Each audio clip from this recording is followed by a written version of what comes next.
Woken up as Prime Minister, I've been inspired by the resilience, the generosity, and the determination of Canadians.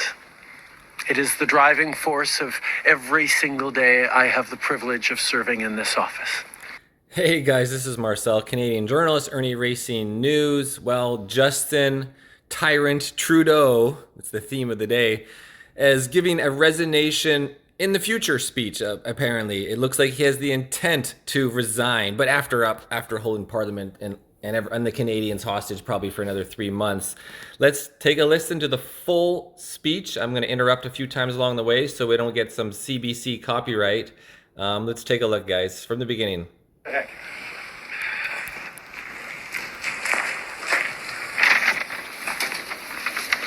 So I thought it might be fun for us to do this again. Bon matin.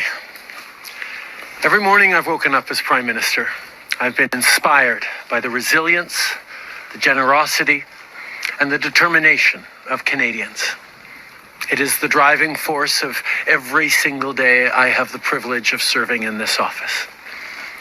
That is why, since 2015, I've fought for this country, for you, to strengthen and grow the middle class. Why we rallied to support each other through the pandemic, to advance reconciliation, to defend free trade on this continent, to stand strong with Ukraine and our democracy, and to fight climate change and get our economy ready. Holy crap. Everything he says is a lie. To fight for democracy in Ukraine. You know, Ukraine's elections were frozen by Zelensky. He didn't allow the elections to happen. They were supposed to happen back in, February or March of last year. So there's no democracy there. And the pandemic, the bullshit 19, the COVIDism. Oh man. Oh, he's doing this for Canadians. Anyway, sorry. For the future. We are at a critical moment in the world. Mes chers Canadiens, every morning, I've woken up as Prime Minister, and I've been inspired by the resiliency and the generosity and the determination that characterizes Canadians. This is what has driven me on a daily basis, and it's been a privilege to be Prime Minister. This is why, since 2015, I've fought for this country, for you, Canadians, to strengthen the middle class. Holy crap. It's even worse. We have to listen to his bullshit twice. Maybe I'll fast forward some. Maybe actually, there's only 4 minutes. You guys can bear with it with me. You can suffer listening to his lies twice. That's why Canadians mobilized to support each other during the pandemic. You mean how we mobilized with the Freedom Convoy and then you froze bank accounts and trampled over the humans and an old lady? To move reconciliation forward, to defend free trade on our continent, and to support Ukraine and democracy, and to fight against climate change as well, and to prepare the economy for the future. When he says fight against climate change, he means like tax Canadian citizens to death. We're really going through a critical time in world history. My friends, as you all know, I'm a fighter. Every bone in my body has always told me to fight because I care deeply about Canadians. I care deeply about this country, and I will always be motivated by what is in the best. But what is in the best interest for himself, I always be motivated what's in the best interest for me, as Trudeau's going to say.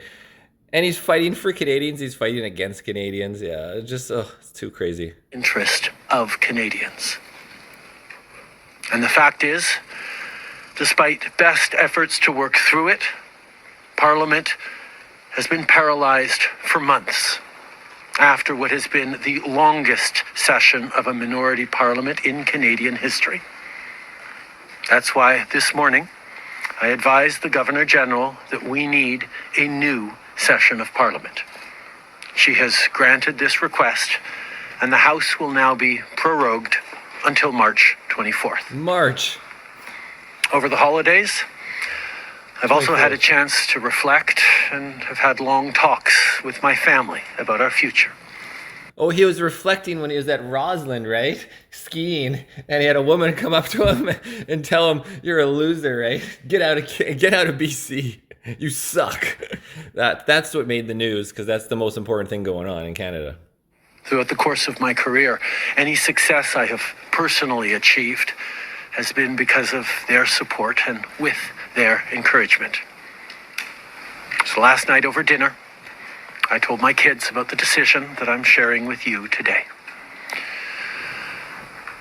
I intend to resign as party leader, as prime minister, after the party selects its next leader through a robust, nationwide, competitive process. Last night, I asked the president of the Liberal Party. I wonder if the successor will be picked just like they picked in the USA and the Democrats. Will there be is there going to be a Democratic convention? Is there going to be a Liberal convention? Or is it just going to be you and the WEF and NATO deciding who the next leader is for the Liberal Party, for you guys to fail once there is an election eventually? Never. To begin that process.